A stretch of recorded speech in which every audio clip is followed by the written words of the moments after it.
बहरा नहीं, गूंगा सीएम नहीं चाहिए। कृपया करके सप्लीमेंट्री रिजल्ट जारी कर दीजिए, क्योंकि ये छात्र नहीं है, बिहार के भविष्य हैं और बिहार का भविष्य खतरा में है। शिक्षा मंत्री जी मान जाते हैं तो ठीक है, नहीं तो फिर हम लोग का धरना रुकने वाला नहीं है, हम लोग ऐसे ही जारी रखेंगे धरने को। जब जब जुल्मी जुल्म करेगा सत्ता के गलियारों से, चप्पा चप्पा गूंज उठेगा इनकलाब के नारों से। क्या छात्रों के हित में काम कर रहे हैं? अगर छात्रों के हित में काम करते तो आज 65 दिनों से छात्र धरना पे होते। सीट खाली नहीं रहता तो एक मतलब समझ में आती है। अभी आधा से ज्यादा सीटें आपकी खाली है। सरकार को सुनना पड़ेगा, मानना पड़ेगा। हम लोग का मांग नाजायज नहीं है, जायज है हम लोग का मांग। आज अंतिम रूप से उनको फैसला करना है कि छात्रों की ये मांग वास्तविक में जायज है अथवा नहीं है। हमको तो उम्मीद बहुत ज़्यादा है शिक्षा मंत्री से कि वो हमारी बात को सुनेंगे, सप्लीमेंट्री रिजल्ट देंगे। नमस्कार, मेरा नाम प्रिंस मिश्रा है और आप लाइव सिटीज़ देख रहे हैं। देखिए, बीपीएससी टीआरई 3.0 के सप्लीमेंट्री रिजल्ट को लेकर जो है छात्र लगातार जो है 60 दिनों से जो है लगातार गर्दनी बाग धरने स्थल पर बैठे हैं और आज जो है उन्हें बीपीएससी टीआरई 3.0 के जो छात्र हैं डेलीगेट को जो है बिहार सरकार के शिक्षा मंत्री जो हैं उन्होंने जो है मुलाकात करने बुलाई है और साथ ही साथ जो है विरोध प्रदर्शन जोरदार तरीके से जो है बीपीएससी टीआरई 3.0 के जो छात्र हैं वो कर रहे हैं। ऐसे में उनका कहना है कि अगर सरकार हमारी बातों को नहीं सुनेगी तो सरकार का रिजल्ट जो है 2025 से पहले हम लोग जारी कर देंगे। ऐसे में क्या कुछ कह रहे हैं बीपीएससी छात्र, हम लोग जो है सीधी बातचीत करते हैं। आप लोग सड़क पर उतरे हैं, क्या लग रहा है बीपीएससी टीआरई 3 का जो आप लोग मांग कर रहे हैं? बिल्कुल, देखिए मैं माननीय शिक्षा मंत्री जी से बस अनुग्रह कर सकता हूं, निवेदन कर सकता हूं कि जिस तरह से आपने 4 बजे समय दिया इन छात्रों को, कृपया करके सप्लीमेंट्री रिजल्ट जारी कर दीजिए, क्योंकि ये छात्र नहीं है, बिहार के भविष्य हैं और बिहार का भविष्य खतरा में है। आप लोगों के ऊपर लाठियां भी बरसाई गई, फिर भी आप लोग बीपीएससी टीआरई 3.0 को लेकर री एग्जाम मतलब सप्लीमेंट्री रिजल्ट को लेकर विरोध कर रहे हैं। जब जब जुल्मी जुल्म करेगा सत्ता के गलियारों से, चप्पा चप्पा गूंज उठेगा इनकलाब के नारों से। लाठी डंडा से नहीं डरते हैं, न्याय चाहिए। हम शिक्षक यहाँ जो देख रहे हैं ये शिक्षक है और शिक्षक न्याय मांगते हैं इन छात्रों के लिए। क्या लग रहा है बीपीएससी सप्लीमेंट्री रिजल्ट जारी करेंगे? आज 70 दिन से ऊपर हो चुका है, 70 दिन से ऊपर 24 आज आप देखेंगे बिहार के कोने कोने से लगभग हर जिले से बच्चे यहाँ पर आए हुए हैं और यहाँ तक कि दिल्ली से, यूपी से और भारत के अलग अलग राज्यों से छात्र आए हुए हैं इस आश्वासन पर कि माननीय शिक्षा मंत्री द्वारा जो पिछले दिन सदन में एक बात बोला गया था कि मिनिमम कट ऑफ को ये छात्र पार नहीं कर रहे हैं, जबकि अभी आप देख रहे हैं ये सारे छात्रों का ऐसा एडमिट कार्ड है कि 102 कट ऑफ है और इनका 102 मार्क्स है। इन बच्चों का क्या गलती है कि इतने ही मार्क्स ला करके किन्हीं को आप नियुक्ति पत्र दे रहे हैं और कोई छात्र रोड पर यहाँ पर लगातार धरने प्रदर्शन में लगे हुए हैं। आप कहाँ से आए आप? हम तो पटना से ही हैं। मेरा प्लेटफॉर्म कोचिंग हुआ, नवीन कुमार सिंह मेरा नाम हुआ। ये अपने छात्र सब हैं, तो मेरा ये कहना है कि सीट खाली नहीं रहता तो एक मतलब समझ में आती है। अभी आधा से ज़्यादा सीटें आपकी खाली है। पहली बार 87,772 रिजल्ट की आपने बातें की, शुरुआत में ही 66,000 समथिंग रिजल्ट दिए, 21,000 प्लस सीटें आपकी खाली रह गई, जबकि अभी मल्टीपल कैंडिडेट वाले आपके बाकी हैं। इसके बाद वेरिफिकेशन प्रोसेस, अभी छदम वेरिफिकेशन आपकी हैं, फाइनल वेरिफिकेशन होना बाकी है। जो ओरिजिनल कैंडिडेट होंगे डॉक्यूमेंट्स में छटेंगे, डोमिसाइल गलत बनाए हुए हैं वहाँ छटेंगे, सब्जेक्ट कम्बिनेशन के कारण बच्चे छटेंगे। 20 से 25,000 सीटें और खाली होगी। आप देखिए 40,000 प्लस सीटें खाली है, तब जाके 1,000-2,000 बच्चों का आप सामंजस्य नहीं कर पा रहे हैं। ये छात्रों के साथ अन्याय नहीं? सर, सवाल मेरा ये भी है कि जिस तरीके से 70वीं बीपीएससी को लेकर तमाम छात्र आंदोलित थे, उन पर लाठियां भी बरसाई, पानी कैनन भी बरसाया गया, तमाम जो कोचिंग संस्थान के संचालक हैं वो भी पहुंचे थे। अब आप भी संचालक हैं कोचिंग के, क्या लगता है हक की लड़ाई में आप लोग क्या चाहते थे? सर, पहले ये समझिए, छात्र हैं तो छात्रों की पहचान हम शिक्षकों से, छात्रों से हम लोग को शिक्षकों की पहचान है।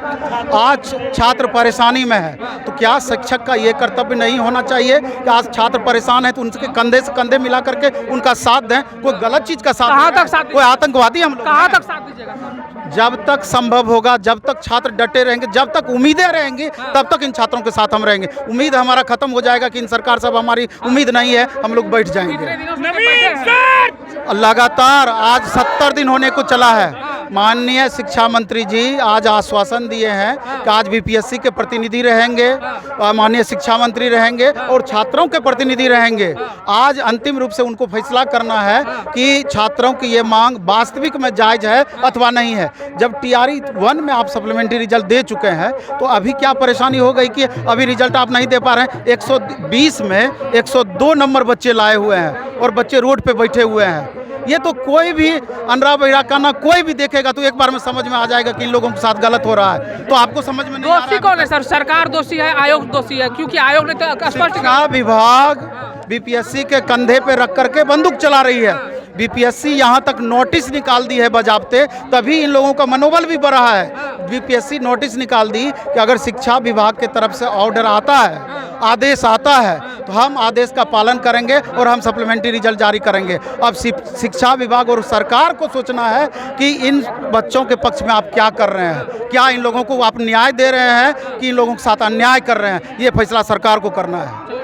क्या लग रहा है कि सर जो कह रहे हैं उनकी बातों में कोई उम्मीद जग रही है आप लोगों में? हाँ, हमको तो उम्मीद बहुत ज़्यादा है शिक्षा मंत्री से कि वो हमारी बात को सुनेंगे, सप्लीमेंट्री रिजल्ट देंगे और देना भी चाहिए। कोई नाजायज़ बात तो हम लोग कर नहीं रहे हैं। शिक्षा मंत्री से तो पहले आप लोग भी मिल चुके हैं, उन्होंने तो आश्वासन कहा ही था कि चलिए हम आप लोगों की बातों पर कुल मिला करके हम लोग शिक्षा मंत्री से 10 बार मिल चुके हैं। हर बार बोलते हैं हम सोचेंगे, विचार करेंगे। एक बार विधानसभा में उन्होंने कह दिया कि ये लोग कट ऑफ पास ही नहीं है। तो आज हम सारे विद्यार्थी एकजुट हुए हैं, सारा मार्कशीट लेकर के कि सब बहुत सारे स्टूडेंट है जो मेरा खुद सेम नंबर है, सर के ही पास है मेरा, तो मेरा खुद सेम नंबर पे अटके हुए हैं हम डेट ऑफ बर्थ की वजह से। तो और बहुत सारा मल्टीपल रिजल्ट दिया हुआ है जिस वजह से बहुत सारे जो योग्य अभ्यर्थी हैं वो नहीं जा पाएंगे। कोई भी स्टूडेंट है 5 जगह रिजल्ट दिए तो एक ही जगह ना काम करेगा, 5 जगह तो काम करेगा नहीं। तो जो रिक्त पद बचा हुआ है वो हम लोगों को दे दीजिए, बस उतना ही दे दीजिए। हम लोग ज़्यादा नहीं मांग रहे, जो रिक्त पद बचा हुआ है उतना ही दे दीजिए। आप 87,000 मत दीजिए, आप पहले ही बोल दिए हैं कि नहीं देंगे हम। तो आप लोगों के ऊपर लाठियां भी बरसाई गई प्रशासन के तरफ से, आज आप लोग फिर से जो है विरोध कर रहे हैं। क्या लग रहा है, सरकार संवेदनहीन है या आप लोगों की बात सुनी जाएगी आने वाले समय में? सरकार को सुनना पड़ेगा भी, क्योंकि इन सभी छात्रों ने मेहनत किया है और ये मेहनत की लड़ाई है और मेहनत करके अपने मार्क्स को लाया है। और यहाँ तक कि बीपीएससी आयोग ने इस बात को क्लियर भी कर दिया है कि जैसे ही आयोग यानी कि शिक्षा विभाग की तरफ से अगर हम ये इस बात को हरी झंडी मिलती है तो हमें सप्लीमेंट्री रिजल्ट निकालने में कोई दिक्कत नहीं है, क्योंकि उन्होंने TRE 1 में सप्लीमेंट्री रिजल्ट को निकाला था। तो इस बात को मेरा आयोग से और अपने बिहार सरकार है उससे मेरा अनुरोध होगा, हाथ जोड़ कर अनुरोध होगा कि प्लीज़ इन सभी छात्रों के दुख को समझिए, क्योंकि इन्होंने अपनी मेहनत किया है। इसने नंबर लाने के लिए कई रात को जगा होगा, मेहनत किया है, तब जाकर अपने नंबर को लाया। और रही बात अगर सीट नहीं होती तो थोड़ा सोचा जाता, सीट आपने जितना वैकेंसी निकाला था उसके हिसाब से आपने रिजल्ट नहीं दिया, तो वहाँ पर आपको रिजल्ट देने में फिर दिक्कत किस बात की आ रही है? आप सीट को दीजिए। हाँ, कुछ लोग ऐसे बोल रहे हैं कि नहीं मिलेगा क्योंकि उनको एक कोर्स की पड़ी हुई है, यानी TRE 4 में सीट को दिया जा रहा है एक्स्ट्रा। भाई साहब, TRE 4 की जो सीट है तो मिलेगी, लेकिन जो हमारे TRE 3 वाले जो हैं प्लीज़ उनका तो कुछ सुनिए। इन्होंने मेहनत किया है, इन्होंने कई रात जगह है, अपने घर परिवार को छोड़कर अपने आप को एक वनवास काटा है। तो प्लीज़ उनसे मेरा रिक्वेस्ट होगा कि आप इस बार के रिजल्ट को जरूर दीजिए। आपसे मेरा हाथ जोड़कर हम पूरे शिक्षक और पूरे जो है बजट सत्र शुरू है, क्या लग रहा है? आप लोग विरोध भी कर रहे हैं सरकार का, वहाँ पे विधानसभा घेरने के लिए भी आप लोग गए थे, लाठियाँ बरसाई गई। क्या लग रहा है, सरकार बात मानेगी, सुनी जाएगी आप लोगों की बातों को? सरकार को सुनना पड़ेगा, मानना पड़ेगा। हम लोग का मांग नाजायज नहीं है, जायज है हम लोग का मांग, सुनना पड़ेगा। हम लोग आज लगभग 70 दिन से धरना पे हैं, बच्चे को छोड़ करके घर से देखिए, इतना धूप में, इतना पॉल्यूशन में हम लोग सड़क पे हैं। यहीं पे सरकार बोल रही है बेटी बचाओ बेटी पढ़ाओ, क्या यही है सरकार का नीति? क्या लग रहा है, उम्मीद है सरकार से? उम्मीद तो है कि शिक्षा मंत्री जी हम लोगों की बातों को सुनेंगे और इस पे कुछ ना कुछ आज लिया जा सकता है फैसला। तो हम लोग तो अभी पॉजिटिव ही सोच रहे हैं कि देखिए, अगर शिक्षा मंत्री जी मान जाते हैं तो ठीक है, नहीं तो फिर हम लोग का धरना रुकने वाला नहीं है। हम लोग ऐसे ही जारी रखेंगे धरने को। कहाँ से आई? भागलपुर से चल के यहाँ आई है, 265 किलोमीटर का दूरी तय। क्या लग रहा है कि सरकार आप लोगों की जो बात नहीं मान रही है? क्या भरोसा है अभी भी? क्योंकि लगातार सरकार कह रही है कि छात्रों के हित में हम लोग काम कर रहे हैं, नौकरी भी दे रहे हैं। क्या छात्रों के हित में काम कर रहे हैं? अगर छात्रों के हित में काम करते तो आज 65 दिनों से छात्र धरना पे होते। अपने हर जो महिला शादीशुदा अपने बच्चे पति परिवार को छोड़ के धरने पे बैठी है, यही है नीतीश कुमार का बेटी पढ़ाओ बेटी बचाओ। बेटियां जब पढ़ के काबिल है तो उनको नौकरी देने में क्या जा रहा है? मैं माननीय शिक्षा मंत्री से बोलती हूँ, 65 दिनों से हम लोग धरने पे बैठे हैं, क्या उनके कान में रुई गया है, आंखों में क्या हुआ उनको दिखाई नहीं देता है। शिक्षा मंत्री से मिलने का भी प्रयास किए थे, मिले भी है, क्या लग रहा है नतीजा कुछ निकला? मिले हैं लेकिन कोई किसी तरह का कोई निष्कर्ष नहीं निकला है। जो शुरू से था वो आज है, लेकिन आज हम देखते हैं उन्होंने आश्वासन दिया था कि आज के डेट में कोई पॉजिटिव आएगा न्यूज, वो देख लेते हैं, नहीं तो फिर ये लड़ाई आर और पार की जाएगी। फिर की लड़ाई लड़िएगा, TRE 4 नहीं होने देंगे, TRE 4 नहीं होने देंगे, TRE 4 नहीं होने दीजिएगा।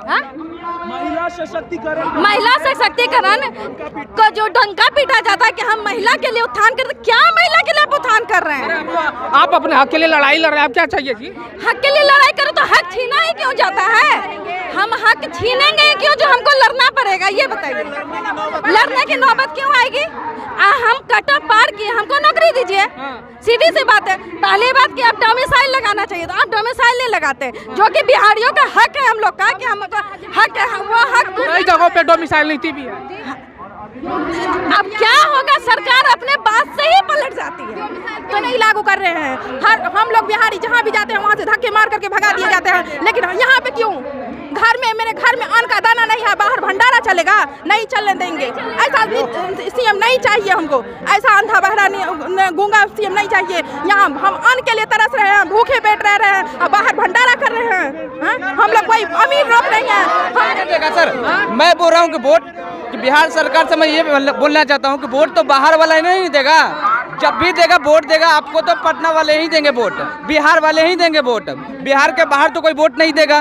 तो हम लोग सर जब भी अगर रिजल्ट अगर नहीं मिलता, सप्लीमेंट्री रिजल्ट अगर नहीं मिलता है, तो हम लोग इलेक्शन से पहले रिजल्ट बिहार सरकार को दे देंगे। मतलब धमकी दे रहे सरकार को?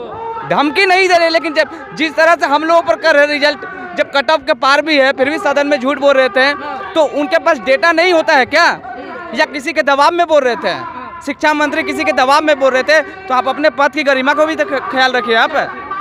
तो देख सकते हैं BPSC TRE ठीक है, जो छात्र हैं वो सप्लीमेंट्री रिजल्ट को लेकर अब जो है आर पार की लड़ाई के मूड में है, और ऐसे में अब इनका कहना है कि अब हम लोग जो है आर पार की लड़ाई लड़ेंगे। अगर हमारी बात नहीं सुनी जाएगी, 2025 का विधानसभा चुनाव नज़दीक है, उससे पहले हम लोग जो है नीतीश कुमार का रिजल्ट जारी कर देंगे। ऐसे में आप लोगों को क्या लग रहा है कमेंट बॉक्स में जरूर बताइएगा। बने रहिएगा लाइव सिटीज पर, तब तक के लिए धन्यवाद।